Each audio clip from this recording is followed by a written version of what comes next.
There's going to be runs, whether it was that or whether it was them make another run to get back into the game. I mean, something was going to happen. We weren't going to come in here and blow them out. But I thought our guys did a good job sticking with the game plan and staying composed and giving ourselves a chance to win. Being over here, your team's been in almost every game all season long. I mean, I think the biggest deficit is 12 points all season long. How tough is this Minnesota team? And by looking at tonight, you guys look like you belong in an NCAA tournament later on. I wish you had a vote in that. I don't, but we'll find a way. No, I mean, I think I got a fun group. You know, we're growing with each and every game. I mean, every experience for us, a lot of ways, is new.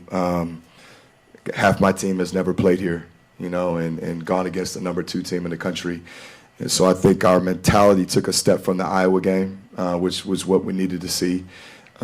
But there's one more step that we got to take, and I think if we take that one more step, hopefully it produces a win. But you know, we're growing, we're getting battle tested, which is good for us. To your point, you know, I think we're able to compete with anybody in this league, especially when we play our way. You know, I'm just proud of kind of what we're doing on both sides of the ball, but defensively, there's just one more step that we've got to take to really be one of those top half teams in our league consistently. And I think games like this help our guys realize, you know, all those details that it takes to win, especially on the road. But Ben, how do you get to that point from where you're at then? I think you got to go through it sometimes. You know, you got to have experiences like this. You got to face a team that's as tough and as physical. You got to play in an environment like this to toughen you up a little bit, because our team has shown that we've learned from, you know, wins and losses. And so now you can stack this up. You know, we're going to go on the road and some other tough environments, so hopefully you can lean on this, and you can lean on this experience to help you in one of those next road games coming up. And I think, again, it's no fun to go through it, but when you got guys that haven't, you got to go through it. And I think, you know, as long as you learn from it and get better, you know, and that's what we're looking to do.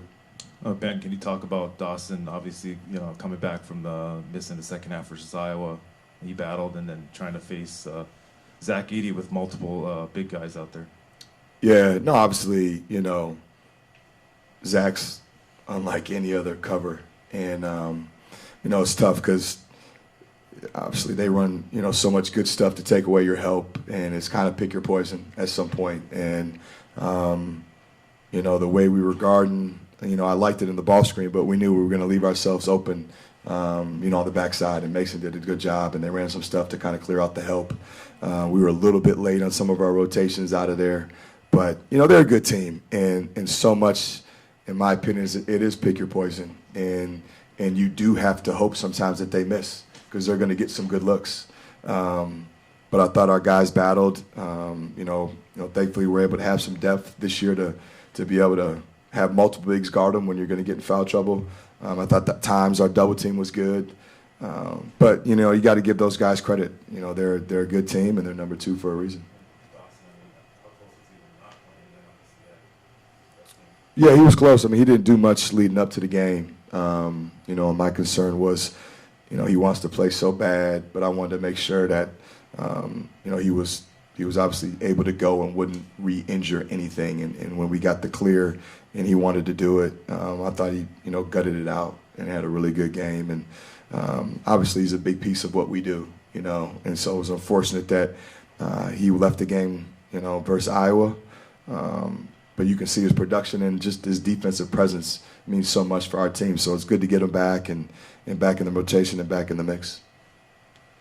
Ben, here in the middle, you spoke about this a little bit, but when you're growing, there's growing pains. And a game like this has growing pains in the worst sense, but also the best sense. And obviously you wiped out the first half deficit. You came back and almost wiped out the second half deficit.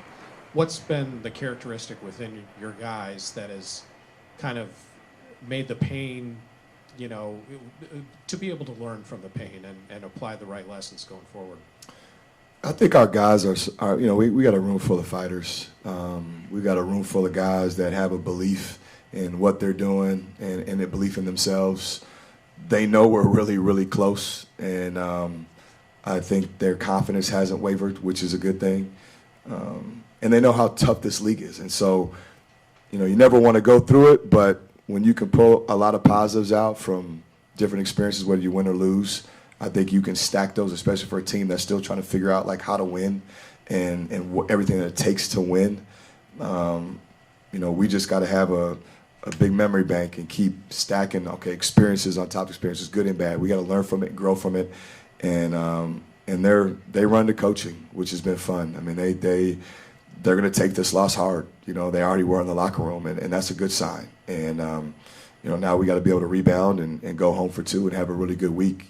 I told him, I said, you find a way to play like this at home and only have a game of 5 turnovers and still have 19 assists, still shoot it well from 3 and take good threes, get to the line, and we're making free throws now.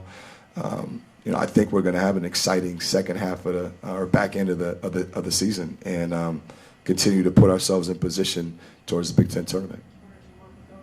I think overall in the Big Ten, you're shooting 32% from 3, but these last 2 games you've hit 12. Is this something that you kind of saw coming with this team?